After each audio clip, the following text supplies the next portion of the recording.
స్వామి శరణం, అయ్యప్ప శరణం. నా పేరు వెంపటి సత్యనారాయణ, ఖమ్మం గురుస్వామి, హరిహరపుత్ర భక్త బృందం. గత 25-30 సంవత్సరాలుగా మీ అందరం యాత్రగా అయ్యప్ప స్వామి వారి సన్నిధికి వెళుతున్నాము ఇరుముడి దీక్షలో. కానీ ఈ సంవత్సరం నిన్న డిసెంబర్ 10వ తారీఖున మా బృందం సభ్యులందరూ పోయినప్పుడు చాలా ఇబ్బందులు ఎదుర్కోవడం జరిగింది. ఇందులో మన కొన్ని తప్పిదాలు ఉన్నాయి, ప్రభుత్వం మీద కొన్ని తప్పిదాలు నాకు ఓపించినాయి.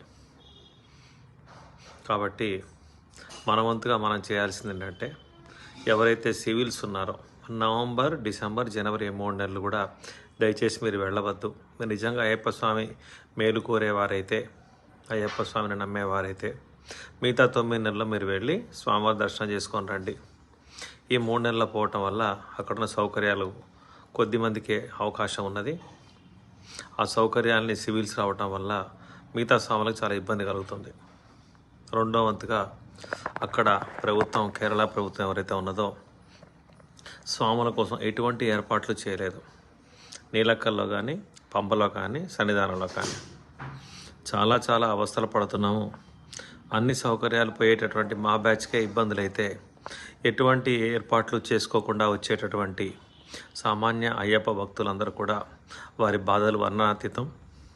ఒక చిన్న ఉదాహరణ, నీలక్కల్లో మేము పోయే సమయానికి బస్సులు ఆపేశారు. ఒక 20 బస్సులు ఆల్రెడీ ప్యాసింజర్స్, ఒక్కొక్క బస్సుకి 50 పట్టే కాడ 150 మంది దాకా ఎక్కి కూర్చున్నారు. అట్టి బస్సుల్ని పోలీసు వారు కనీసం 5 గంటలు ఆఫ్ చేశారు. ఆ స్వాములకు గాలి కాదు కదా, మంచినీళ్ళు కాదు కదా, ఆహారం కాదు కదా, గాలి కూడా అందే పరిస్థితి లేదు. ఊహించుకోండి, 150 మందికి వచ్చిన బస్సులు 5 గంటలకు కిక్కిరిసి అంతే ఉన్నారు. పంబకు వద్దాం. పంబలో కొన్ని వేల మంది రోడ్డు మీద నుంచి పైదాకా క్యూలో ఉన్నారు. 12 నుంచి 14 గంటలు. వారు బాత్రూమ్ పోవడానికి లేదు, మంచిలు తాగటం లేదు, తినటానికి లేదు, తాగటానికి లేదు. వాన పడ్డా ఏం చేసినా ఏం చేయలేదు. ఓపెన్ అంతా కూడా.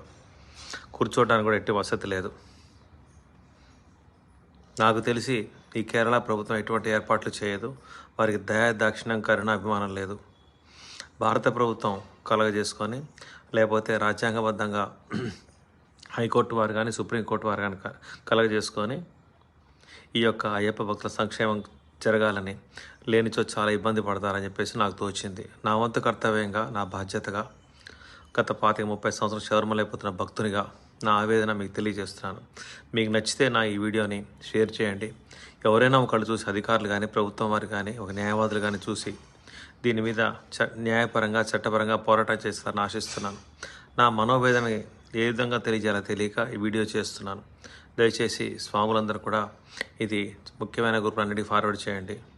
తర్వాత నవంబర్, డిసెంబర్, జనవరి వెళ్ళే వాళ్ళు ఎవరు కూడా చిన్నపిల్లల్ని ఎవరిని తీసుకొని వెళ్ళవద్దు, మాతలను తీసుకొని వెళ్ళవద్దు. వీలైనంత వరకు ఆ డేట్స్ చూసుకొని శనివారాలు, ఆదివారాలు, సోమవారాలు, ఏకాదశులు చూసుకొని పోండి. అటువంటి దినాల్లో పోవద్దు. 1-2 రోజులు ఏర్పాట్లు చేసుకొని తినబండారు, ఆహార పదార్థాలు తీసుకొని పోండి. ఖచ్చితంగా తగు జాగ్రత్తలు తీసుకొని పోండి. స్వామి చాలా ఇబ్బందులు పడుతున్నారు స్వాములు అక్కడ. వారి బాధలు వర్ణాతీతం. ఓం శ్రీ స్వామి ఏ శరణమయ్యప్ప.